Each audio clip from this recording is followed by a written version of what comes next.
Where did you even find the money to splurge like that? It was in our joint account. Are you talking about 30 grand in savings? Yeah, that's it. What's the problem? I will buy some souvenirs for you guys.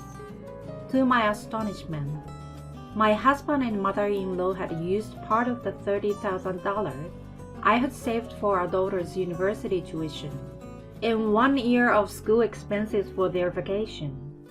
I had reached my breaking point.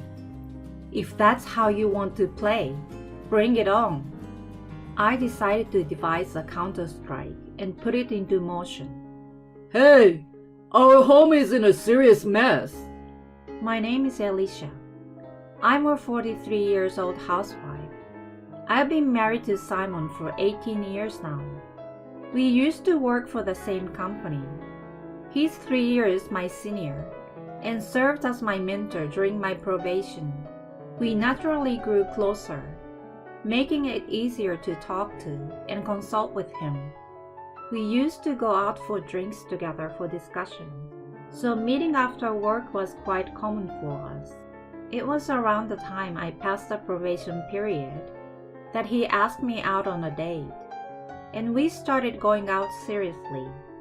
We had a loving relationship, and after about a year of dating, we decided to get married. It was a shotgun wedding. We felt that it was only natural to get married when I got pregnant. We were still young, but we believed that we could handle it together. He was working diligently, and we were confident that we could manage our life without any big issues. We quickly went to meet each other's family. My parents were a bit surprised by the suddenness, but since we both had good jobs, they were more excited about having a grandchild sooner than later. My father-in-law had a similar perspective, but my mother-in-law, Gloria, seemed a bit hesitant. Aren't you only 25? Can you raise a child while working? In response, I assured her that I would be a full-time mom until things settle down with childcare. Well, if that's the case. She looked somewhat dissatisfied. At that moment, I began to suspect that she wasn't really concerned, but might simply be looking for reasons to criticize me. I thought she was the type to belittle her daughter-in-law. I had become cautious of her since then. However, once our daughter Elise was born shortly after our marriage, I didn't have the luxury to worry about such matters. I was so busy, being consumed with childcare every day. I believed becoming a full-time housewife was a good choice. Taking care of a baby the first time was tough, and balancing it with housework was quite a challenge. Being a stay-at-home allowed me to manage both without cutting corners. When Elise entered grade school and became more independent, I started working part-time. It was a short hour of administrative work, but it felt refreshing to be out in the world. Until then, my life had been confined to home, only spending time with my daughter and husband, and seeing a few mommy friends. Going out to work allowed me to interact with people who had different perspectives. It brought a sense of freedom to my life. I saved all the money I earned for Elise's future education. She had grown beautifully. She started learning the piano at an early age and joined the school band in middle school, where she began playing the saxophone. She had a strong passion for music, and I wholeheartedly supported her dedication to practicing her musical instruments. In addition to that, she excelled academically, always maintaining top grades. I never pushed her to study. She was self-motivated and responsible, qualities I deeply admired. I wanted to support her in pursuing the future she desired as much as possible. Then one day, a significant change came to our lives. It was the decision to let Gloria live with us. What prompted this was the passing of my father-in-law due to illness. I'm worried about Mom living alone. So can she stay with us? You mean living together? Yeah, we have extra rooms, and I already told her. What? You decided without talking to me? Yeah, because I don't see any problem, you know. Simon had decided on his own to let her move in with us. This happened a few years ago when Elise was in her 7th grade. How come you never mentioned it before? I thought a matter like this was better to decide sooner than later. You know, it takes some time to sell the house too. Don't tell me it's already sold. Yeah, it is. So she's coming. Oh my God. My daughter and I no longer had the option to refuse. Surely, with nowhere else to go, we couldn't reject her moving in with us. Reluctantly, we agreed to live with her. However, I was filled with anxiety. She had harbored hostility toward me, as I had felt when we married. I supposed that it would come to the forefront if we were living together. Such worries occupied my mind. At first, nothing of the sort happened. Unexpectedly, she didn't engage in any harassment toward me, which was a pleasant surprise. I was able to carry on with my life as usual for a while. Well, even so, since she showed no intention of helping with housework, my workload increased. We lived together without any major issues, but after about a year, she gradually started showing her true color. In simple terms, she started to belittle me, just as I had feared. I was disappointed and started thinking about why it took a while for her to change. I realized that she was simply depressed after losing her husband. She was just low-spirited and subdued.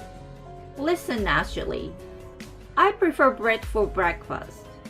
I'm sorry, but we were into no-carb breakfast, and Simon prefers to have a light menu too. Are you telling me to adjust to you guys? I've decided to have some bread and scrambled egg. Get it ready quickly. She raised her voice at me. Simon chimed in, saying, Mom wants it that way, so just do it. So I reluctantly had to prepare toast and scrambled egg just for her. Moreover, she was extremely picky about the doneness of the eggs. Oh, this is overcooked and too hard. I prefer it a little runny. She scolded me, so I redid it as she wanted. But then, I was scolded again. Why are you making me eat something so undercooked? Are you trying to give me a stomachache by making me eat raw eggs? She accused me like I was intentionally trying to harm her. I was getting fed up with being scolded like that every morning. Simon never defended me and always sided with her. What I realized at that point was that she was quite a mama's boy.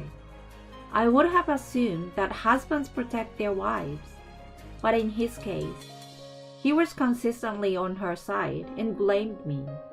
Make sure you give her what she wants. You're not intentionally giving her a hard time or anything, right? I could only sigh at his absurd accusation. Mom, are you okay? It was Elise who expressed concern for me. Thanks for asking, sweetie. Don't worry about me. I'm strong, so I can handle it. Okay, but don't push yourself too hard. I'm always on your side, you know. Just hearing her say that made me feel stronger. After all, I was living for her sake.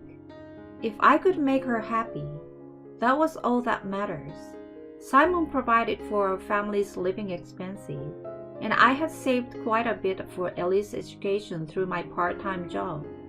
So when I considered giving her a good life, the harassment from Gloria didn't bother me at all. I realized that mothers were truly strong individuals during that time. I continued with my life while enduring the torment. Before I knew it, a few years had passed, and Elise had become a high school student. She had put a lot of effort into her studies and was able to get into a prestigious academy. Despite usually showing little interest in her, when Gloria found out about her academic achievement, she suddenly started bragging about her to everyone. She even had the nerve to say things like, "I'm sure my guidance had a good impact." I distinctly remember how angry that made me. Afterward, Gloria continued to spend her days as she pleased. While she frequently complained about my housekeeping, she didn't lift a finger to help. She just lays around on the sofa, watching TV and ridiculing me. "Ashley, I want something sweet." "Oh, well, there's pudding in the fridge." "Don't you think you should ask what I want first? You really lack common sense, you know." "So, Gloria, what would you like to eat?" "I'm craving eclairs. Not the ones from the corner bakery, but the ones from the popular patisserie." She meant she wanted me to go and buy them. Since it was more trouble to resist, I reluctantly went out to get what she wanted. She ate them with satisfaction and then went back to lying on the sofa. I wondered if she had nothing else to do except boss me around. She also caused trouble for Elise. It happened during the crucial last year of high school when she was preparing for the SAT. "There it is! Good job, you got it!" Gloria lay on the living room sofa, watching a baseball game and making a lot of noise. Despite Elise studying in her room, she was so noisy that I finally had to speak out. "Gloria, Elise is studying, so could you please keep it down?" When I reprimanded her, she wore a very dissatisfied expression. "Why should I have to be considerate of my granddaughter?" "We live together, so it's important to be considerate of each other, don't you think?" "In that case, you should allow me to indulge in my passion for baseball." "Oh yes, that was a great hit. Follow through." She continued to watch the game, chirling even louder. I had no choice but to ask my parents who lived nearby to let Elise come over and study. They agreed, and I drove her there. I felt bad for imposing on her and my parents, so I reported the situation to Simon. I expected he would address it with Gloria, and the issue would be solved. However, he sided with her once again. Mom really loves watching baseball. If Elise doesn't mind studying elsewhere, that should solve the problem. At that moment, it became clear that he valued his mother more than his own daughter. I decided to stop relying on him. I was my daughter's ally, and that was enough. From then on, I started sending her to my parents or to her friend's house to study.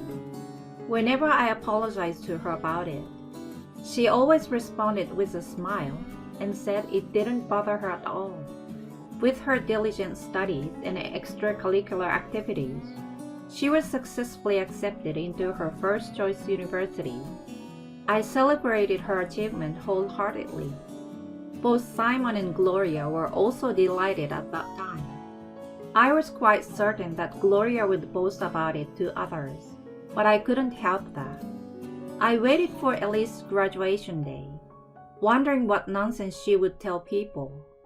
However, on the day before the graduation, Simon and Gloria said something outrageous. "We're going on a trip to the Bahamas tomorrow." "What? What are you talking about? Tomorrow is Elise's graduation ceremony. Even though it's your daughter's big day, you're going on a trip too?" I couldn't get days off from work at any other time. Just take lots of pictures for us. I'm going on a sun and sea vacation with Mom. Seriously? We will be gone for a week. A week? Where did you even find the money to splurge like that? It was in our joint account. Are you talking about 30 grand in savings? Yeah, that's it. What's the problem? We'll buy some souvenirs for you guys. To my astonishment, They had used part of the $30,000 I had saved for our daughter's university tuition and 1 year of school expenses for their vacation. That was saved up for Elise's education. You can save it up again. Yeah, don't be so uptight. I had reached my breaking point. Elise was also appalled by their audacity. If they were going to behave this way, I decided to take matters into my own hands. I devised a counter-strike and put it into motion. The next day, they happily prepared to leave the house early in the morning. I immediately contacted my father. He was furious when he heard what had happened and agreed to help with my plan. Okay, Elise, take this. Let's wreck your grandma and your dad's ruins. I handed her a hammer, and we started pounding the walls together, smashing them down. It was quite satisfying for both of us, an excellent stress reliever. A week later, they returned home, and Simon called me in a panic. Hello? Hey, something terrible has happened at our house. He sounded frantic. I think it might be a burglary or something. All our belongings are gone. Not just our stuff, but all the furniture and appliances too. A gang of robbers must have come. We need to report this right away. He sounded totally freaked out, and I couldn't help bursting out in laughter. What's so funny? By the way, where are you? I'm at my parents' house with Elise. We've decided to move out of the house. What do you mean? We're getting a divorce. A divorce? Why all of a sudden? It's not sudden at all. You've been constantly disappointing both of us.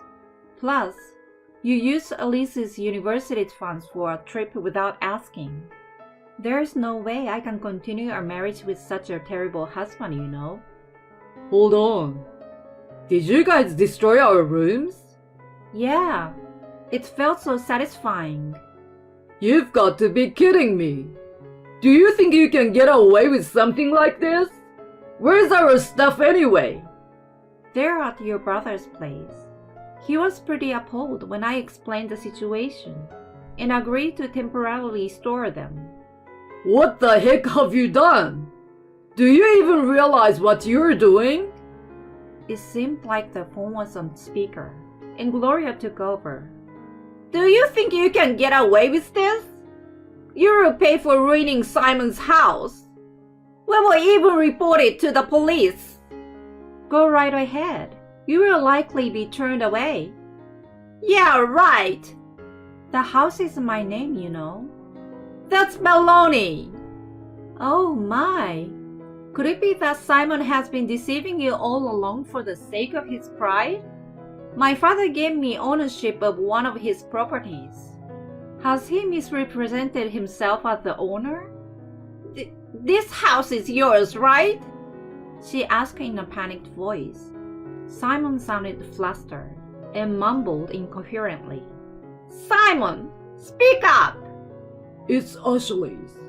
His confession left her speechless. Oh, and by the way, demolition crews will be coming there tomorrow, so please vacate immediately. If you try to stay, I will report it as trespassing. Give us a break, will you? We are tired from a long journey.